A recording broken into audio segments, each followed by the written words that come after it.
நம்மளுடைய எஸ்கே பைக்ஸில் வந்து பார்த்தீங்கன்னா இன்றைக்கி என்ன வண்டி பற்றி பார்க்க போகிறோம் அப்படின்னு கேட்டிங்கன்னா மகேந்திராவில் சென்ட்ரோ. இந்த வெஹிக்கிள்லாம் வந்து பார்த்தீங்கன்னா ரிமோட் சிஸ்டம் அப்போவே கொண்டு வந்தாங்க. இந்த வெஹிக்கிளில் என்ன கம்ப்ளைண்ட்னு கேட்டிங்கன்னா வெஹிக்கிளில் வந்து பார்த்தீங்கன்னா பிளாக் ஆகி போகுது, பிக்கப் சுத்தமாக இல்லை, மைலேஜே வரல அப்படின்ற மாதிரி வெஹிக்கிள் கம்ப்ளைண்ட் நம்மக்கிட்ட சொல்லியிருந்தாங்க. இதில் வந்து பார்த்தீங்கன்னா ஃபில்டர் வந்து பார்த்தீங்கன்னா இருக்கும் இந்த வண்டிக்கு, மகேந்திரா சென்ட்ரோக்கு. நீங்கள் பார்த்துக்கோங்க அதில் எவ்வளோ டஸ்டஸ் இருக்க போகுது அப்படின்றத இப்போ நம்ம லைவாக பார்த்துடலாம். இதுதான் இருக்கும் உங்களுக்கு. அதனால் இந்த ஃபில்டர்லாம் க்ளீன் பண்ணல அப்படின்னா உங்களுக்கு ப்ராப்ளம் தான். இங்கே பாருங்கள் எந்த அளவுக்கு என்ஜினோட தேய்மானம்னு சொல்லுவாங்க. இங்கே பாருங்கள்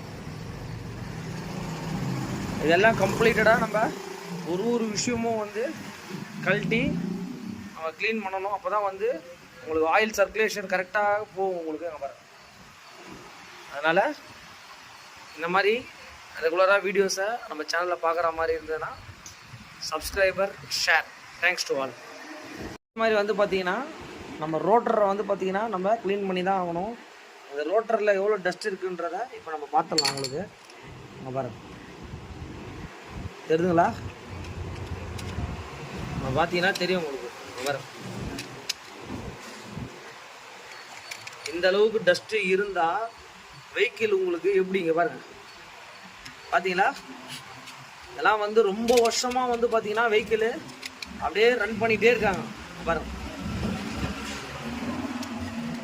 பார்த்தீங்களா எந்த அளவுக்கு ரோட்டரில் டஸ்ட் இருக்குது பாருங்க.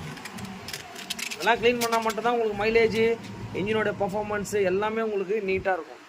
இந்த கிளச்சை ரிமூவ் பண்ணுறதுக்கு வந்து பார்த்தீங்கன்னா இந்த ரோட்டரு அந்த கீர் சுத்தாமல் இருக்குது, இதுக்குன்னு ஒரு ஸ்பெஷல் டூல்ஸ் இருக்குது. இங்கே பாருங்கள் இது வந்து பார்த்தீங்கன்னா கரெக்டாக இதில் வச்சுட்டு நம்ம இதை லாக் பண்ணிட்டோம் அப்படின்னா அதை வந்து பார்த்தீங்கன்னா நம்ம லூஸ் பண்ணி எடுத்துடலாம். வர எந்த அளவுக்கு டஸ்ட் இருக்குதுன்னு பார்த்துக்கோங்க.